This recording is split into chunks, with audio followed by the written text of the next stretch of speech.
Good morning. Another brief dialogue for my dear friend Annastacey X Winterview, back today, driving to work as usual. Apologies in advance for the unexpected sounds of the highway in the background. Today's talk is on the mind. A paradoxical talk, in a way, because this will be the mind talking about the mind. In mental health, where you'll find me on most days, the mind is foremost in my mind, because people come in with mental health problems that require at least a rudimentary knowledge of the mechanics and workings of the mind, which qualifies me maybe a little bit to talk about this subject with some degree of authority, one might say, when I tell them what to think. So, it's a very funny thing, the mind. There are two components, as far as I'm concerned. There's the imagination mind and the thinking mind. You may have never heard that before, because I just made it up on the spot. The imagination mind fills the inner world of thought with imagination, images, perhaps scenes playing out like an MTV video clip, thoughts of the future, thoughts of the past, daydreams, and so forth. The thinking mind is unseen, unknown, but it certainly is there. It is that part of the mind that recognizes stuff. The recognition mind, we could even call it. We know that this mind exists when we put a mathematical problem in front of the body. For example, 1 plus 1 equals 3. The recognition mind knows that that is not correct. So, the recognition mind is the meat and bones of thought. It's where the deeper and more problematic stuff exists. The daydream mind is what people tend to report on when they talk about their thoughts and sometimes their feelings. What I'm going to try and do is describe the mechanics of the whole process to give you, the listener, a better sense of what's going on there. The mind, first and foremost, is phenomenal, meaning it exists in the world of things. That is, it has objective qualities, and furthermore, it recognizes objective qualities. In fact, the mind only operates in the objective world. When it comes to the subjective, or the impressionistic, or the ill-defined, the mind struggles, if it can do anything at all. Therefore, lesson 1 is the mind craves objectification to give it a nice feeling of certainty, because certainty equates with safety, and safety makes you feel good, at least okay.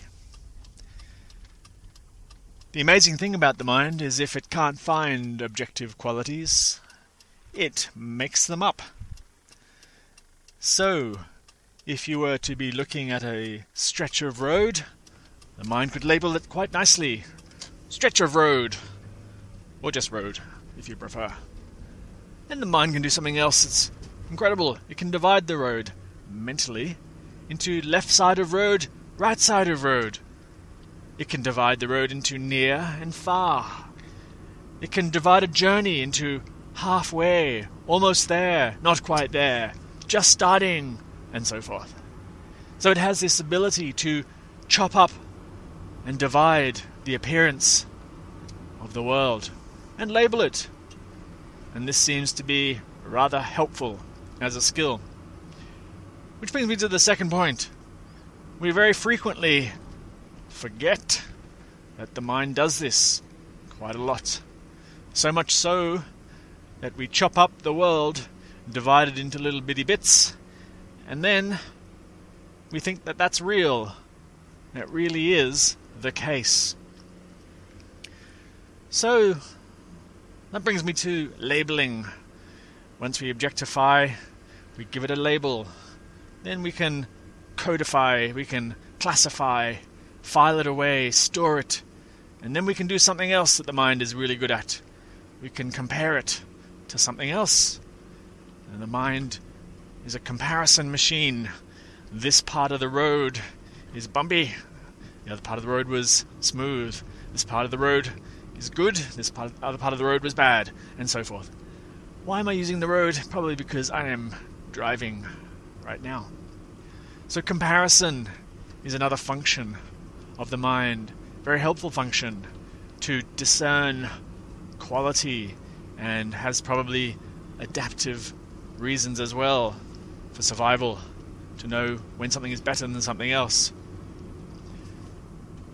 The mind does very well in survival situations. In fact, you might say it was born and evolved and designed to cope with our most basic and primitive survival situations, such that it is extremely awesome at things like judging distance, timekeeping,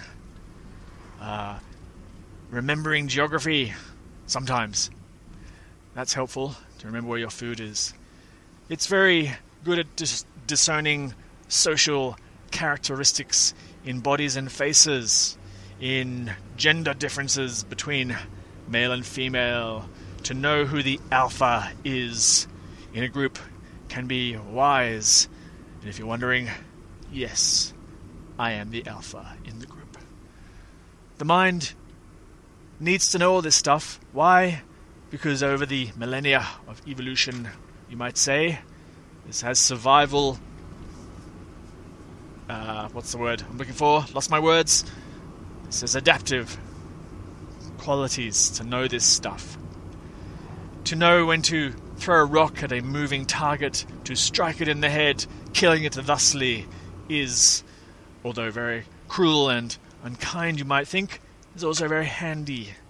To be able to dodge said rock oneself as it makes an arc across the horizon towards one's head is also a good skill, you might say. So, those types of things the mind is very good at.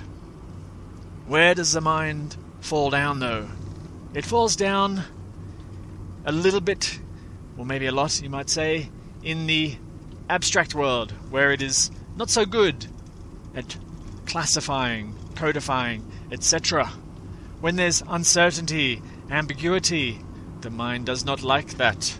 So the mind is a classification machine in a way, so it will abhor, big word today, uncertainty, and seek clarity and certainty. And it might do this with a very blunt instrument. It might take a whole group of complex phenomena and chunk it into one label. Stuff. There we go, that's a good example. Tricky stuff. So, rather than think about the nuances of the tricky stuff, we'll just put it under one big, broad category and file it away for later. It becomes bored very easily, the mind. It seems to crave stimulation of some thought, of some description, and even when it can't find any stimulation, it tends to entertain itself with little songs or rhymes and riddles, counting, nonsense sounds, wondering what if a lot, and so forth. The mind is a restless creature. Why is it restless? Because it only exists in movement and motion, which is a very key point which I need to underscore with my highlighter pen. The mind only exists in the phenomenal world, the world of time and space. Even more puzzling, you might say, is that, wait for it, the mind is the phenomenal world. Dun dun dun. How can this be? Well, let's explore that. The world, as it seems, is only knowable, underlining the word know in that able sentence, is only knowable through the classifications and objectifications of mind and thought. If one did not know the world, what could be said of it? Nothing. Nada. The mind. Oh, that's another point I forgot to mention. The mind, as we call it broadly, is more accurately a cluster of thoughts, or a way of conglomerating the thinking process into an object. See, look, we just objectified thought into mind. So the mind, as an entity, as a thing, has no independent existence. Thought, as well, has no independent existence. And this brings us to a more tricky, complex, maybe a bit more esoteric part of the mind. We commonly think that the mind, or thought, refers to something, as in we are thinking about something. So the mind seems to require points of reference in order to actually think. But we're not sure if this is true, which is a very perplexing thing when we think about the mind. Oh, I've losing my words today. Apologies. Do you know what it is? I haven't had my coffee. That's what it is. Let's have an example. I see right now a car coming towards me. The mind says, verbally in my head, car. Now, that's good enough, more or less, as a description.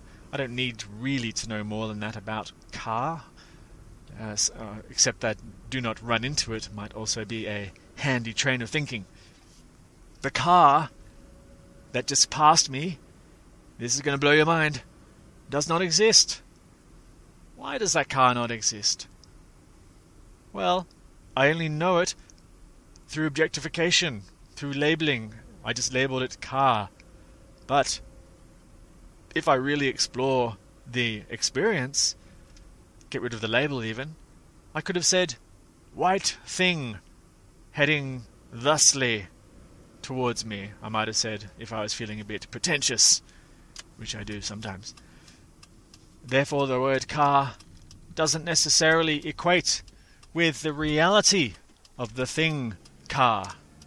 And this is something we often forget with mind, is that we presume naturally that every thought is referring to something real. If we nuance it further, going back to the example car, we could say white, metallic, trapezoid, no, I don't know, it's not a trapezoid, cuboid, object with cylinders beneath, heading on a trajectory, blah blah. Maybe a bit more descriptive there. I could even say something crazy like make up new words for it, like I can't think of a new word right now. Zipple. There we go, is a new word. A zipple was heading towards me. I made up a new word. But does that new word negate the reality of car? Abso-fucking-lutely. Why is that, you might say, being puzzled about why I just said that? Because remember that thought refers only to itself. It does not refer to an outside world. Why is that? Because the outside world only exists as we label it, outside world. Therefore, moving on from the phenomenal mind to more of the thinking, processing mind now, this is the world where everything is, this is the part of the mind, I beg your pardon, where everything is codified and stored away, filed somewhere deep in the recesses of God knows where. This is where decisions are made. This is where concepts are held, beliefs even. One of the fundamental beliefs that the mind locks onto, something I've talked about in my other brief dialogues, is the belief in a personal self. That is an a priori substrate, you might say, locked away deep, deep down in the basis of the mind's thinking structures. Of course, once that's locked in, I exist independently, then the natural tendency is the mind to extrapolate beautifully what that means. It means that if I exist independently, everything else is separate from me. You can see how once a deep belief is locked in, thought flows on naturally and effortlessly. So we hope to hell that those deep beliefs have some degree of accuracy. Otherwise we are in deep doo-doo. The apparent independent entity that I talk so much about in other dialogues, we're not going to go into at the moment in terms of does it exist or doesn't exist. But we could say, for this topic, that it exists as thought, as an idea, if you like. And what else might we find down in the basement of the substrate of the mind, of these deep beliefs? We might find our cultural beliefs, things that we think are true about our culture, or world views. This is true about the world. The world is like this, the world is like that, and so forth. Once these deep-set belief structures are locked in place, then the mind is absolutely fantastically brilliant at spotting things out there in the apparent world that confirm the beliefs that it holds in a perfectly self-reinforcing loop. I believe that the world is a harsh and mean and awful place, perhaps. And, amazingly, the mind seems to find evidence for that belief everywhere it looks. So these beliefs in turn skew or shape or are perception. Perception is that word that describes that mind's filtration system in a way, based on the deep beliefs that the mind holds. It's hard to disconfirm these beliefs if the mind sees evidence for them everywhere. Then you get these really weird arguments with people about the world. The world is awful. The world is wonderful. The world isn't anything, and so forth. This leads us to the thing in the topic in spirituality, where the seeker of God or whatever higher energy gets very confused. It tends to believe that the thoughts it holds about its own spiritual journey are somehow true or real, or it seems to be on a journey for truth. Unfortunately for the seeker, knowing what we know now, the mind only exists in the phenomenal world, a world of its own creation, a world of its own imaginings. Therefore, the spiritual search, at least as far as the mind is concerned, is none other than just walking around the world and looking at stuff, like being in a supermarket, trying to escape from the supermarket. Of course it can't, because it only exists in the phenomenal world. So with thought and ideas and concepts and all that, there's no escape. There's absolutely no escape. That's a sobering thought for the poor old spiritual seeker who hoped to escape the world and their stuff. What can we do about mind and thought and all that? Well, we notice, I should have mentioned this earlier, but thought and the mind ties in beautifully. into the emotional system. The thoughts are not just benignly passing through the phenomenal awareness. They link in with the emotional system in the body, you might say, such that a thought is rarely a benign event. It's usually quite an emotive event. Perhaps if it's a boring thought, not so much. So thoughts and feelings marry up together to create this very powerful sense of a thing that we as humans like to call reality. Of course, that too must be a belief or a thought deep down in the basement somewhere, that this is real. And of course, you can't escape reality because the mind cannot transcend its own structures. That's a devil. I forgot where I was leading with this. No worries. The phenomenal world where the mind exists, and as I said earlier, is the mind, is a place that where the person lives. This is where we live. We often think that we are looking out these two eyes onto the world, such that we are like the witness to the unfolding of creation, you might say. But it's a bit more tricky than that. Not only are we witnessing the creation, we are that very creation. The thoughts and concepts arise and appear spontaneously out of the depths of the deeper structures of our psyche. These are not the world appearing to us. This is us appearing with the world at the same time, spontaneously, moment by moment. Isn't that a totes cray-cray idea? So, I'm lost in the mind. I forgot my structure. What else? So there we are. For this brief dialogue, at least.